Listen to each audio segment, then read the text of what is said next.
నమస్తే. ఇప్పుడు మీరు చూడబోతున్న వీడియో ఖచ్చితంగా మీకు ఉపయోగపడుతుంది, నచ్చుతుంది కూడా. మరి మీకు నచ్చిన విషయం నాకు తెలియాలి అంటే ఈ వీడియోని మీరు లైక్ చేయాలి, షేర్ చేయాలి, అలాగే మన ఛానల్‌ని సబ్స్క్రైబ్ చేయాలి. మీ సపోర్ట్‌ని నాకు అందిస్తారు కదూ! ఓకే. ఇప్పుడు వీడియోని స్టార్ట్ చేద్దాం. నమస్తే. Welcome to our channel. నేను పద్మిని. ప్రస్తుతంతో పాటు ప్రముఖ ఆధ్యాత్మికవేత్త, ప్రముఖ న్యూమరాలజిస్ట్ లక్ష్మీ నరసింహస్వామి ఉపాసకురాలు శ్రీమతి స్రవంతి గారు మనతో పాటు ఉన్నారు. మాట్లాడదాం. నమస్తే అక్క. నమస్తే పద్మిని. అక్క, కొంతమందికి ఈ రోజులు పడతాయి, కొంతమందికి ఈ రోజులు పడవనేది సర్వసాధారణంగా వింటూనే ఉంటాం. కానీ చాలా ఇంపార్టెంట్ వర్క్‌కి వెళ్ళేటప్పుడు ఒకవేళ మైండ్‌లో ఉందా, "అరే! ఈరోజు మంగళవారం, ఈరోజు ఈ పని చేయకూడదు కదా" అనేది ఉంది అనంటే నెగటివిటీ ఇంట్లో నుంచే మొదలవుతుంది కదా! ఇంకెక్కడి నుంచి అవుతాయి పనులు కదా! అలా కాకుండా ఇంపార్టెంట్ పనులేవైనా మనకి స్టక్ అయినవి కావచ్చు, బ్లాకేజెస్ వల్ల స్టక్ అవుతాయంటే చెప్తూ ఉంటారు కదా! అలా కాకుండా మన పనులు సవ్యంగా టైంకి అయిపోయే విధంగా ఏదైనా రెమెడీ ఉందా అక్క? చేసుకుని పనులకి వెళ్ళటం అట్లాంటిది ఏదైనా రెమెడీ ఉందా? ఉంది పద్మిని, చెప్తాను. అయితే ఆ రెమెడీ అనేది ఎనర్జీ నుంచే వస్తుందన్నమాట మనకి. ఏదైనా కూడా ఎనర్జీ నుంచి అంటే ఎనర్జీని మనం ఎట్లా యూజ్ చేసుకుంటాము, ఒక సింబల్ ద్వారా యూజ్ చేసుకుంటాం. ఆ ఎనర్జీ మన దగ్గర ఎప్పటికీ ఉండాలి అని అంటే డ్రా చేసుకుని పెట్టుకుంటాం. ఎందుకు ఇప్పుడు అమ్మవారివి కానీ అయ్యవారివి కానీ మనం చక్కగా చిత్రపటాలు ఫొటోస్ ఎందుకు పెట్టుకుంటాం? వాళ్ళు ఎదురుగుండానే ఉన్నారు చక్కగా, అంత బాగా తయారై అమ్మవారు అలా చక్కగా కూర్చుందే. సుబ్రహ్మణ్య స్వామి ఎంత చిన్న పిల్లాడిలా ఉన్నా కూడా మొత్తం అమ్మవారి అందమంతా స్వామిలో నిండిపోయి ఉందే అని అనుకుంటూ ఉంటాం కదా. అంటే ఏంటంటే ఆ ఎనర్జీని మనం చూస్తూ ఉంటాం అనమాట. అట్లా ఎనర్జీ మనతో పాటు ఉండాలి అంటే సింబల్ రూపంలో ఉండాలి ఎప్పుడు కూడా. ఆ సింబల్ మనం వేసుకొని మనమే పెట్టుకోవచ్చు. అయితే చాలా మంది నాతో అనే మాట ఏంటి అంటే, "అమ్మ, యంత్రాలకు మేము అంత డబ్బు పెట్టలేము, మాకు చాలా ఇబ్బందుల్లో ఉన్నాం మేము" అని అనుకున్నప్పుడు కోర్స్ మనం ఆ వారాహి యంత్రం చేసినప్పుడు మనం దానికి తగ్గ జపం దారిపోస్తాం, హోమంలో కూడా ఆ యంత్రం పెడతాం కాబట్టి దాని కాస్ట్ దానికి ఉంటుంది. అందులో మనం చేసేది కూడా ఏదో మౌల్డేస్ చేసే యంత్రాన్ని చెక్కుతాం. చెక్కినప్పుడు చాలా కష్టంగా ఉంటుంది. కస్టమైజ్డ్ ఎవరు ఆర్డర్ చేస్తే వాళ్ళకి మనం ఇవ్వడం జరుగుతుంది. అయితే చాలా మంది తీసుకున్న వాళ్ళందరికీ కూడా పెద్ద పెద్ద పనులు అవ్వడం కూడా జరిగింది అనమాట. అయితే అలా మా డబ్బు మరి పెట్టలేని వాళ్ళ సంగతి ఏంటి? మరి అది తెచ్చుకోవాలి అని అంటే అప్పు తీసుకొని వచ్చి పెట్టడం అనేది విరుద్ధం. నేను అసలు ప్రోత్సహించను. మరి మనకి ముందు పనులు అవ్వాలి కదా, అలాంటప్పుడు మనం ఏం చేయాలి అని అనుకుంటే గనక, చాలా మందికి శ్రీచక్రం ఇంట్లో పెట్టుకోలేకపోతున్నామే అనే బాధ కూడా ఉంటుంది. అయ్యో, అది పెట్టుకుంటే ఇంకా బాగుంటుందేమో అన్న వాళ్ళు కూడా ఉన్నారనమాట. శ్రీచక్రం పెట్టుకుంటే ఏంటంటే విధి విధానాలుగా మనం పూజ పాటించాలి. అలా ఇప్పుడు మనము అలాంటివి ఏది లేకుండా మనం డ్రా చేసుకొని జస్ట్ లామినేట్ చేసేసుకొని అది మనం పర్స్లో పెట్టుకుంటే ఎటువంటి పనైనా ఏ రోజైనా కూడా నిర్విఘ్నంగా కంప్లీట్ అయిపోవడము, ఆ రోజు పర్టికులర్గా పాజిటివ్ ఎనర్జీ అనేది మనకి రావడము అనేది ఈ సింబల్ వల్ల జరుగుతుంది. బ్యూటిఫుల్. ఏంటక్క ఇంతకీ ఆ సింబల్? ఇక్కడ కూడా అమ్మవారు మనని వదిలిపెట్టరు. Star star star mega స్టారా?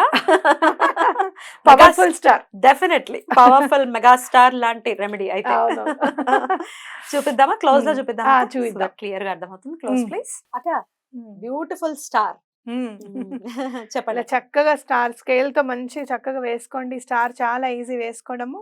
అయితే మనం ఎక్కడెక్కడ ఏ కలర్స్ యూస్ చేస్తున్నామో ఆ కలర్స్ అన్నమాట. ఓకే, ఇక్కడ మనం రెడ్ వేసుకున్నాం. రెడ్ మార్స్ కుజ భగవానుడు, ఆయనకు సంబంధించిన కలర్ ఆ స్టార్ లో వేసుకున్నారు. ఓకే. అలాగే ఇక్కడ మీరు సన్ అంటే మీకు ముందు కనిపించాలని చెప్పి నేను ఇక్కడ కలర్ వేయలేదు. మీరు వేసుకునేటప్పుడు ఏం చేస్తారంటే ముందు సండేని ఫిలప్ చేసేసుకోండి ఆరెంజ్ తో. ఓకే, ఆయన కిరణాలు అలాగే ఉంటాయి. చాలా అందమైనటువంటి కిరణాలు, బంగారు ఛాయ్ కలిగినటువంటి కిరణాలు. ఈ ఆరెంజ్ కలర్ మీరు పొద్దున పూట కనిపిస్తుంది మనకి. ఆరెంజ్ గురించి మనం చెప్పుకున్నాం కదా మనము. అవునక్క, స్విచ్ వర్డ్ కూడా చెప్పారు. స్విచ్ వర్డ్ ఇదే సందర్భంలో చెప్పండి. వాట్ ఈస్ ఆరెంజ్ అంటే మనకి ఏదైనా కూడా మనం డబుల్ గా యూజ్ చేస్తే అంటే 11 అట్లనే 111 అనేది చాలా ఇంపార్టెంట్ అనుకుంటాం కదా. ఆరెంజ్ కున్నది ఏంటి అంటే ఏ భాషలో అయినా కూడా రంగుని సూచిస్తుంది, పండుని సూచిస్తుంది. సో ఆ స్విచ్ వర్డ్ అనేది మనకి చాలా హెల్ప్ఫుల్ అవుతుంది. ఎట్లాంటి సిచ్యువేషన్స్ లో అక్క? ఎలాంటి సిచ్యుయేషన్‌లో అయినా గూడా హెల్ప్‌ఫుల్ అవుతుంది. మీకు ఎటువంటి తోడు లేదు. ఉమ్, అబ్బా! ఏం చేయాలో అర్థం కావట్లేదు ఉమ్, అనుకున్నప్పుడు ఆహ్, ఆరెంజ్. జీవితంలో చీకటే అంతా ఉంది అనుకున్నప్పుడు ఆరెంజ్ చాలా హెల్ప్‌ఫుల్ చేస్తుంది మనకి. నేనున్నాను అని చెప్తుందనమాట. సో, అట్లాంటి సిట్యుయేషన్స్‌లో మీకేమైనా ఆరెంజ్ ఆపర్చునిటీస్ అనుకోవాలా? కావాలి. ఆరెంజ్, ఆరెంజ్, ఆరెంజ్ అనుకుంటే ఉమ్, మంచి ఆపర్చునిటీస్ వస్తాయి. నాకు ఉమ్, చాలా టాలెంట్ ఉందండి మాకు. ఉమ్, కాకపోతే ఆపర్చునిటీస్ లేకనే మేము ఇట్లా ఉండిపోయాము. మమ్మల్ని ఉమ్, ఎవరు ఎంకరేజ్ చేసేవాళ్ళు లేరనుకుంటారు. ఉమ్. అప్పుడు కూడా ఆరెంజ్ చాలా బాగా హెల్ప్‌ఫుల్ చేస్తుంది మనకి. Beautiful, beautiful. ఉమ్, నేను మీకిక్కడ సండే సన్ గురించి తెలియాలి కదా! సన్ అనేది ఎక్కడ వేసుకోవాలో తెలియాలి కాబట్టి నేను రాస్తున్నారు. రాస్తున్నాను. మీరేం చేస్తారంటే రాసిన తర్వాత కూడా ఫిలప్ చేసుకున్న తర్వాత రాసుకుంటే ఉమ్. నీట్‌గా ఉంటుందన్నమాట. అసలు అవన్నీ రాయాలా అక్క? మీరు ఇప్పుడు ఆ! ఎట్లయితే ఆ! మండే రాయాలి. రాయాలి. ఉమ్, రాయాలి. ఓకే. రాస్తే ఏమవుతుందంటే ఉమ్, ఇప్పుడు మనం ఆదివారం మనం ఏదైనా పని మీద ఎళ్తున్నాం. ఉమ్, వెంటనే మనం సన్‌ని చూస్తాం అక్కడ. ఆ ఉమ్, కలర్‌ని చూసేస్తాం గదా! ఉమ్, ఉమ్, వెతుక్కోకుండా. ఉమ్, అవునా కాదా? అవును. ఇప్పుడు నాకు అంటే గుర్తుంటుందేమో. ఉమ్. అందరికీ గుర్తుండాలని సో ఉండదు కదా! యాజ్ ఇట్ ఈస్ గా రాసుకోవాలి. యాజ్ ఇట్ ఈస్‌గా రాసుకోవాలి. రాస్తే ఏమవుతుందంటే ఆ సన్ యొక్క పవర్ అనేది, ఎనర్జీ అనేది ఉమ్, ఉమ్, అక్కడ ఇమిడి ఉమ్, ఉంటుందన్నమాట. ఉమ్, ఓకే. మనం ఉమ్, రాస్తాం కాబట్టి ఉమ్. ఆ రోజు ఎప్పుడైనా గానీ సన్ పవర్ ఉంటుంది మనకి. Right, right, okay. రైట్. అట్లనే ఇప్పుడు మనం మండే మనం హాయిగా వైట్ పేపర్ మీద తీసుకుంటే వైట్ కలర్ ఏసుకోవాల్సిన అవసరం లేదు. ఉమ్, ఆహ్, ఇంకా ఇప్పుడు మనం ట్యూస్‌డే వేసేసాం, సండే వేసేసాం, మండే అయిపోయింది. ఉమ్. ఇప్పుడు మనం వెడ్నెస్‌డేకొచ్చేద్దాం. Green colour. గ్రీన్. గ్రీన్ అనంగానే నాకు కుబేరుడు గుర్తుకొస్తాడు. ఈ ఓకే. మధ్య కాలంలో చాలా కుబేర కుంకుమ చాలా వైశిష్ట్యం పొందింది. అయితే చాలా మంది ఒత్తులు పెడుతున్నారు. కుబేర్ ఒత్తులు కూడా తీసుకోవాలి అని గ్రీన్ కలర్‌వి.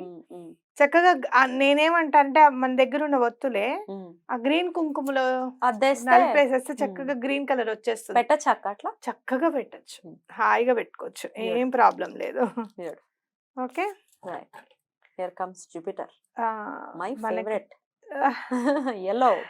అసలు చూడసలు ఎంత ఎన్ని కలర్స్ ఉన్నా యెల్లో తర్వాత ఏదైనా అవును. అని నాకు అనిపిస్తుంది. అవునవును. ఆ నిండుదనం వేరే ఉంటుంది పద్మిని ఎల్లోలో. అవునక్క. మరి గురువు అంటే గురువే.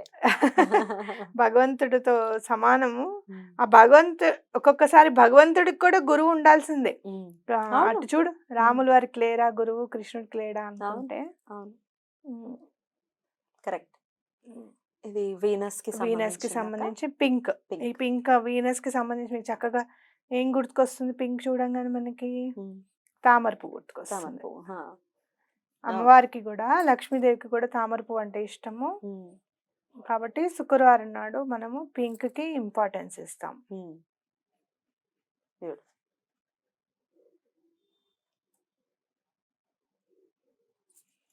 ఓకే. నెక్స్ట్ సాటర్న్ వచ్చేసి మనం వైలెట్ వేసుకోవచ్చు, బ్లూ కూడా వేసుకోవచ్చు. అయితే వైలెట్ వేసుకుంటే కొంచెం ఎక్కువగా వర్క్స్ అవ్వడానికి ఎక్కువగా అవకాశం ఉంటుంది అన్నమాట. ఓకే. బ్లాక్ అనుకుంటారు కానీ కాదు కదక్క? కాదు. శని భగవానుడికి బ్లాక్ అనుకుంటాం గానీ యాక్చువల్ గా ఈ వైలెట్ ఎందుకేసానో తెలుసా? మనకి వంకాయ ఉంది చూసావా? వంకాయ రంగు కాళికా అమ్మవారికి కూడా నువ్వు ఎవరికైతే శని సరిగ్గా అంటే కొంచెం పూజించాలి అని అనుకునే వాళ్ళకి ఆ కాళికా అమ్మవారిని పూజిస్తే కూడా బాగా కలిసి వస్తుంది అనమాట. ఏలినాటి శని వీళ్ళందరికీ కూడా. ఇప్పుడు మనకి కాలభైరవుడు ఉన్నాడు, ఆయనకి కూడా వైలెట్ కలర్ చాలా ప్రాశస్త్యం. బ్లూ ఒక్కటి వేసుకుంటే శని భగవానుడిని పూజించినట్టు, వైలెట్ వేసుకున్నాం అనుకో అక్కడ అమ్మవారిని కూడా కలిపినట్టు. ఆరాధన చేస్తే ఆయనకి ఇష్టం కదా, అందుకని ఇక్కడ ఆరాధన చేసే రంగే వేసాను అనమాట, బ్లూ వేయకుండా. ఓకే. శని భగవానుడికి ఏది ఇష్టం? మనం ఎప్పుడు కూడా ఆరాధించాలి. భగవంతుడిని ఆరాధిస్తుంటే ఆయనకి ఇష్టం. కాబట్టి గ్రాటిట్యూడ్ చూపించడం ఆయనకి ఇష్టం. కాబట్టి మనం ఇట్లా ఇది వేసుకున్నాం. ఇది మనకి ఎనర్జీని తీసుకొచ్చే స్టార్. ఓకే. దీన్ని ఎట్లా ఏం చేయాలి అనేది మనం ఇప్పుడు తెలుసుకుందాం. నేను చెప్తాను. బ్యూటిఫుల్ అక్క, చూడడానికి చాలా ఆకర్షణీయంగా చాలా బ్యూటిఫుల్ గా ఉంది. సో ఇప్పుడు దీన్ని ఎలా యూటిలైజ్ చేసుకోవాలక్క? ఇప్పుడు మనము చక్కగా గీసేసుకొని పర్స్లో పెట్టుకోండి, లామినేట్ చేసుకోండి. ఇప్పుడు నేను ఏ సైజులో గీసానో అది లాస్ట్ సైజ్ అనుకోండి. ఇంకా చక్కగా పర్స్లో లామినేట్ చేసి పెట్టుకోండి. ఏ రోజైనా కూడా మీకు బాగా కలిసి వస్తుంది అది. రైట్ అక్క. అయితే సింబల్స్ కూడా వేశారు మీరు మూన్ కి సంబంధించి, సన్ కి సంబంధించి. ఆ సింబల్స్ కూడా మేము వేసుకోవాల్సి ఉంటుందా? వేసుకోవాలి. హ్మ్. ఎందుకంటే మేనిఫెస్టేషన్ కి సింబల్ అన్నమాట. హ్మ్. అది ఖచ్చితంగా వేసుకోవాలి. హ్మ్. ఇప్పుడు అంటే సన్‌కి మరి సింబల్ ఏం లేదా అంటే మధ్యలో డాట్ పెట్టాను నేను. హ్మ్. అదే సింబల్ అన్నమాట. మిగతా అన్నిటికి కూడా నేను సింబల్స్ ఇచ్చాను. హ్మ్. చాలా ఈజీనే. చూడంగానే మీరు వేసుకోగలుగుతారు. రైట్. సాటర్న్ ఒక్కటే బ్యూటిఫుల్ అక్క. చాలా బ్యూటిఫుల్ గా ఉంది. ఇందాక అనుకున్నట్టుగా చాలా ఆకర్షణీయంగా ఉంది. డెఫినెట్ గా ఒక పాజిటివ్ వైబ్ ని క్రియేట్ చేస్తోంది. డెఫినెట్ గా ఇది మీరు ఫస్ట్ లో చెప్పినట్టుగా ఎవరైతే యంత్రాలు అఫోర్డ్ చేయలేము, లేకపోతే యంత్రాలని కొంతమంది అన్ని ధర్మాల వాళ్ళు యంత్రాలని నమ్మరు కదా. అవును. సో వాళ్ళకు కూడా ఇది ఖచ్చితంగా హుహు. ఉపయోగపడుతుంది. చాలా చక్కటిది మాకు పరిచయం చేశారు. థ్యాంక్ యూ సో మచ్ అక్క. నమస్తే. నమస్తే.